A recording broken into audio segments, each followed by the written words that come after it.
Hello everyone, मेरा नाम विष्णु दत्त है और आज के इस सेशन में आप सभी का बहुत बहुत स्वागत है। यूपीएससी का प्रिलिमिनरी एग्जामिनेशन और उसमें भी डिस्कशन होगा पेपर 2 यानी कि सी सेट का। बहुत सारे स्टूडेंट्स के मन में ये डाउट चलता रहता है कि सर पेपर क्वालिफाई करना है तो क्वालिफाई करने के लिए हमें कितने नंबर ऑफ क्वेश्चन अटेम्प्ट करने चाहिए।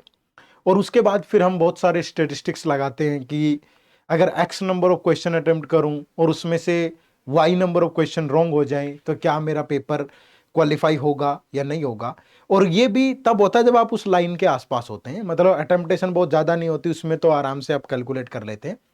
बहुत बार लाइन के आसपास वाली चीज़ों में गड़बड़ होती है। तो इस वीडियो में मैं आपको वो पूरा स्टेटिस्टिक्स समझाऊंगा कि अगर आप इतने नंबर ऑफ क्वेश्चन अटेम्प्ट करते हो, इतने इसमें से रॉन्ग होते हैं, तो आप क्वालिफाई कर पाओगे कि नहीं कर पाओगे। तो वीडियो का एंड तक देखिएगा, ये वीडियो आपके बहुत काम आने वाली है। ठीक है, चलो शुरू करते हैं। शुरुआत होगी हमारी कॉम्प्रिहेंसिव गाइड बुक से। ये एक ऐसी गाइड बुक है जो एक यूपीएससी की प्रिपरेशन करने वाले बच्चे के लिए बहुत जरूरी है, क्योंकि जब आप सी सेट को प्रिपेयर करेंगे तो आपके मन में तरह तरह के डाउट आएंगे। डाउट क्या आएंगे कि सर पैटर्न क्या है एग्जाम का, किन किन कंपोनेंट से क्वेश्चन पूछे जाते हैं, किसी पर्टिकुलर कंपोनेंट जैसे मैथ है, उसमें मैथ का सिलेबस तो बहुत लंबा है, तो उसमें कौन से इंपॉर्टेंट टॉपिक पढ़ूं, कौन से टॉपिक है उनको छोड़ दूं, और कैसे पता चलेगा ये टॉपिक इंपॉर्टेंट है कि नहीं है, इस गाइड बुक में पता चलेगा। ठीक है, इसमें एक कंप्लीट डाटा हमने आपको दिया है, सारी चीजें आपको एक परफेक्ट स्ट्रेटेजी बताइए कि कैसे आप सी सेट को प्रिपेयर कर सकते हो। और साथ में सोर्सेज भी आपको मिलेंगे कि किन बुक से पढ़ के या किस कोर्स से पढ़ के आप इस कोर्स को आराम से क्वालिफाई कर सकते हो। एब्सोल्युटली फ्री है, कुछ नहीं करना, इसी वीडियो के डिस्क्रिप्शन में जाना है और इस गाइड बुक को डाउनलोड कर लेना है। जरूर एक कॉपी डाउनलोड करिएगा। शुरुआत करते हैं, तो शुरुआत पैटर्न से ही होगी। ठीक है, पहले चीजों को समझना जरूरी है। तो यूपीएससी प्रिलिमिनरी एग्जाम के अंदर दो पेपर होते हैं। पहला पेपर आपका जनरल स्टडीज का होता है जिसमें टोटल 100 क्वेश्चन होते हैं, और दूसरा पेपर आपका सी सेट होता है। ठीक है, और इस पेपर के अंदर टोटल 80 क्वेश्चन होते हैं। ठीक है, 80 क्वेश्चन है, उसमें 100 क्वेश्चन है, उसी के बेस पे मेरिट बनती है। पहले इसके मार्क्स भी ऐड होते थे 2015 से पहले, लेकिन 2015 ऑनवर्ड इसको क्वालिफाई कर दिया गया। ठीक है, तो अब सीसेट मतलब सिविल सर्विसेज एप्टीट्यूड टेस्ट, ये सिर्फ क्वालिफाई नेचर का है। आपको इसे सिर्फ क्वालिफाई करना है, और क्वालिफाई करने के लिए 33% मार्क्स आपको चाहिए, क्योंकि हर एक क्वेश्चन 2 मार्क का होता है। तो 200 नंबर के, सॉरी 2.5 का, तो 200 नंबर का आपका ये होता है। ठीक है, तो उसी को अकॉर्डिंग आपको यहां पे मार्क्स चाहिए। ठीक है, 33% चाहिए, तो टोटल 200 में से आपको 66 मार्क्स चाहिए इस क्वेश्चन को, इस पेपर को क्वालिफाई करने के लिए। ठीक है, हर एक क्वेश्चन आपका 2.5 मार्क्स का होता है। ये चीजें आपके लिए समझना जरूरी है। ठीक है, सी सेट के पेपर के बारे में और थोड़ा सा दो चार बातें जो आपके लिए जानना जरूरी है वो भी मैं बता देता हूं इस पेपर से रिलेटेड, कि एग्जाम का पैटर्न क्या है। देखो, जब आप सिलेबस देखोगे तो इसमें बहुत सारी चीजें गिवन होंगी आपको सिलेबस के अंदर। Interpersonal skill, communication skill, decision making, data inter, मतलब सिलेबस 5-6 लाइनों में डिस्क्राइब किया होता है। लेकिन जब मैं इसको डिकोड करता हूं तो ये 3 सेक्शन निकल के आते हैं, पहला क्वांट, फिर रीजनिंग और फिर आपका इंग्लिश। ठीक है, तो इन्हीं तीनों कंपोनेंट से सवाल आपसे पूछे जाते हैं। पहली चीज ध्यान रखिएगा, ये पेपर ऑफलाइन मोड पे होता है, पेन पेपर पे होता है। ठीक है, दूसरी चीज क्या, पेपर ऑब्जेक्टिव होता है, यानी एक क्वेश्चन होगा, 4 ऑप्शंस होंगे और फिर आपको टिक करना होगा कि कौन सा ऑप्शन राइट है, और उसको जो ओएमआर शीट होती है उसमें फिल करना होता है। ठीक है, इस पेपर के अंदर टोटल 80 क्वेश्चन होते हैं। ठीक है, अगर 2023 के पेपर की बात करूं तो क्वांट के 43 क्वेश्चन थे उस पेपर में, इंग्लिश के 26 क्वेश्चन थे और रीजनिंग के 11 क्वेश्चन थे। 2023 लेटेस्ट पेपर की हम लोग बात कर रहे हैं। ठीक है, और ये फिक्स नहीं है, ऊपर ज्यादा होता रहता है। पहले इन दोनों में इक्वल नंबर ऑफ क्वेश्चंस आते थे, 2014 2015 की बात करें तो अब ये गैप बढ़ता जा रहा है। ठीक है, तो ये ऊपर नीचे हो जाते हैं बहुत बार। उसके बाद टोटल मार्क्स होते हैं 200, तो हर एक क्वेश्चन 2.5 मार्क्स का होता है। ठीक है, और इसमें नेगेटिव मार्किंग भी होती है। टोटल टाइम आपके पास 2 घंटे होता है, टोटल टाइम 2 घंटे 120 मिनट में आपको इस पेपर को सोल्व करना होता है।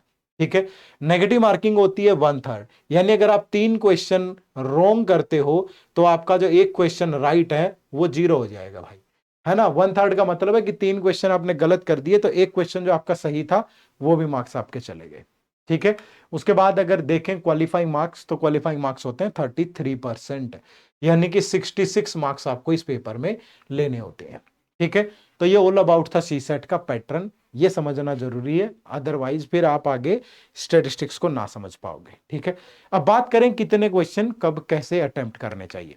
अब यहां पे मैंने एक टेबल बनाई है, मैंने ज्यादा क्वेश्चंस पे नहीं, जो लोग थोड़ा लाइन पे ही अटेम्प्ट करते हैं, 40 तक अगर आप क्वेश्चन अटेम्प्ट करते हो तो क्या डाटा है ये समझो। सुपोज आपने 26 क्वेश्चन अटेम्प्ट किए पेपर में और आपके सारे के सारे राइट है, आपका एक भी क्वेश्चन रॉन्ग नहीं है, तो आप इस पेपर में फेल हो जाओगे। ठीक है, 26 क्वेश्चन अटेम्प्ट किए आपने, क्योंकि 26 को अगर 2.5 से मल्टीप्लाई करें तो ये 65 बनेंगे और आपको मिनिमम 66 मार्क्स की रिक्वायरमेंट होती है। तो 26 क्वेश्चन अगर आपने अटेम्प्ट किए, सारे सही है, एक भी गलत नहीं है, तो भी आप ये पेपर क्वालिफाई नहीं कर सकते। अगर आपने 27 क्वेश्चन अटेम्प्ट किए, सारे के सारे राइट है, एक भी गलत नहीं है, तो आपका ये पेपर क्वालिफाई हो जाएगा। ठीक है, क्योंकि तब आपका जो स्कोर होगा वो 67.5 मार्क्स होगा, तो आप इस पेपर के लिए क्वालिफाई हो जाओगे। ठीक है भाई, उसके बाद थोड़ा और आगे बढ़े कि आपने सपोज 30 क्वेश्चन अटेम्प्ट किए हैं, उसमें से 27 राइट है और 3 रॉन्ग है। तो देखो बच्चे, अगर 3 रॉन्ग है तो इस 27 में से एक माइनस हो जाएगा, तो आपके सिर्फ 26 क्वेश्चन ही सही माने जाएंगे और 26 में आप पास नहीं होंगे, तो आप फिर से अगेन फेल हो जाते हो। ठीक है, लेकिन अगर आपने 31 क्वेश्चन किए हैं और तब आपके 3 क्वेश्चन रॉन्ग हैं, तो आपका सिर्फ एक ही क्वेश्चन कम होगा राइट में से, 27 राइट हो जाएंगे, तो आप इस पेपर को क्वालिफाई कर जाते हो, पास कर जाते हो। ठीक है, अगर आपने 33 क्वेश्चन किए हैं, आपके 4 क्वेश्चन रॉन्ग हैं, तो 3 क्वेश्चन के लिए एक घटेगा, तो 28 तो वैसे बच गए आपके, फिर पॉइंट एक क्वेश्चन और के लिए कुछ 0.833 और कम होगा, तो आप इजीली क्वालिफाई कर जाओगे, तब भी आपको पास माना जाएगा। ठीक है, ये लाइन के आसपास की कहानी है। अब सर मैंने तो 70 क्वेश्चन अटेम्प्ट किए, उसमें से 30 गलत है, ये तो बेतुकी बात हो जाएगी। ठीक है, फिर मतलब आप सीरियस एस्पिरेंट नहीं है, जो थोड़ा लाइन पे घूमते रहते हैं, जिनके सीसेट में हाथ टाइट है, ये वीडियो सिर्फ उन्हीं के लिए है। ठीक है, ऐसे लोगों के लिए वीडियो नहीं है। कहीं आप ये सोच रहे हो कि सर ऐसी चीजों पे भी वीडियो बनाने की जरूरत होती है क्या, थोड़ी चीजें समझाने के लिए, ये एक अवेयरनेस टाइप का सेशन है। ठीक है, कोई कोई और पर्पज नहीं है, सिर्फ अवेयरनेस इसके पीछे पर्पज है। ठीक है, जैसे आपने 40 क्वेश्चन अटेम्प्ट किए, सपोज आपके 32 राइट है और आपके 8 रॉन्ग है, अगर आपके 9 भी रॉन्ग होते तो भी 3 क्वेश्चन ही कम होते और 29 आपके राइट होते, तो भी आप आराम से क्वालिफाई कर जाते, तो आपका ये पेपर पास हो जाता। ठीक है, ये डाटा सिर्फ सीरियस एस्पिरेंट के लिए, ऐसे हवा में ये डाटा नहीं है। ठीक है, अब आप कहो कि सर मैंने तो 70 क्वेश्चन अटेम्प्ट किए हैं और उसमें से 30 रॉन्ग हैं, ठीक है, तो आपके राइट हुए 40, ठीक है, और 30 आपके रॉन्ग है तो 10 कम हो जाएंगे, तो 30 क्वेश्चन आपके राइट हुए, आप क्वालिफाई कर जाएंगे। बट कोई ही होगा ऐसा जो इस टाइप का बेवकूफाना हरकत करेगा, है ना। क्यों करेगा भाई, 70 क्वेश्चन में 3 रॉन्ग, तो मतलब आप तुक्के मार रहे हो क्या। तुक्के मारने की जरूरत क्या है, अगर आप टॉप भी कर जाते हैं इस एग्जाम में, कोई फायदा थोड़ा होगा, आपको सिर्फ क्वालिफाई करना है, तो इतनी एनर्जी क्यों वेस्ट करनी है यहाँ पे।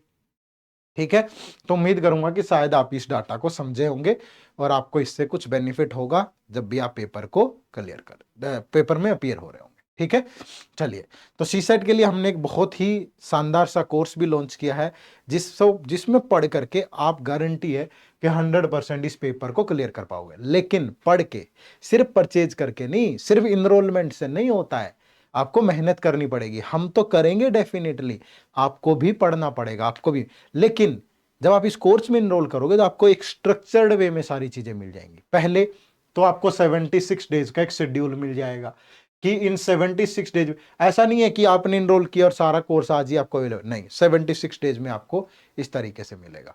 तो उसमें क्या होगा कि एक प्रॉपर डिसिप्लिन बन जाता है।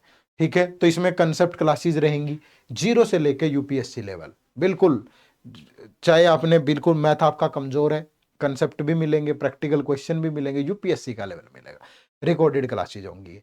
फिर टेस्ट सीरीज आपको मिलती है, तीनों टाइप के टेस्ट हैं, टॉपिक वाइज भी हैं, फुल लेंथ भी हैं, सेक्शनल भी हैं। वीकली लाइव डाउट सेशन है। ठीक है, कि आप अपनी क्वेरी डिस्कशन फोरम पे पूछो, आप मेल पे पूछो, लेकिन लाइव भी बात कर पाओगे एक दिन। ठीक है, इसके अलावा एग्जाम से पहले आपका रिवीजन भी करवा दिया जाएगा, तो ये आपके लिए फुल पैकेज हो जाता है, वन स्टॉप सॉल्यूशन। ये इस बैच की फैकल्टी हैं, ठीक है। अलग अलग लोग क्वांट, रीजनिंग और मैथ आपको पढ़ा रहे होंगे, ठीक है। इसका लिंक भी इसी वीडियो के डिस्क्रिप्शन में है, जाओ लिंक को ओपन करो, डेमो लेक्चर देखो, पूरा पढ़िए कोर्स के बारे में और फिर इनरोल करिएगा, ठीक है। चलिए, तो बहुत बहुत शुक्रिया आप सबका इस वीडियो से जुड़ने के लिए। उम्मीद करूंगा एक छोटा सा स्टैटिस्टिक्स, एक छोटी सी अवेयरनेस, जिसकी वजह से बहुत बार हमारा यूपीएससी का अटेम्प्ट खराब हो जाता है, उससे भी ज्यादा निराशा तब होती है कि जब हम अन्य सब्जेक्टों पे, जीएस पे, ऑप्शनल पे, करंट अफेयर पे इतनी मेहनत करते हैं, लेकिन सीसेट जैसे पेपर को क्वालिफाई ना करने की वजह से हम पीछे रह जाते हैं। तो ऐसी गलती ना हो, इसीलिए हम लगातार इन वीडियोस को लेके आते हैं, ठीक है। तो कमेंट करके जरूर बताइएगा आपको ये हमारे सेशंस कैसे लगते हैं, और आपको सीसेट के रिगार्डिंग किस चीज की रिक्वायरमेंट है, कमेंट बॉक्स में जरूर टाइप करिए। मिलते हैं अगली वीडियो में। आप सबका बहुत बहुत शुक्रिया, थैंक यू वेरी मच। जय हिंद, जय भारत।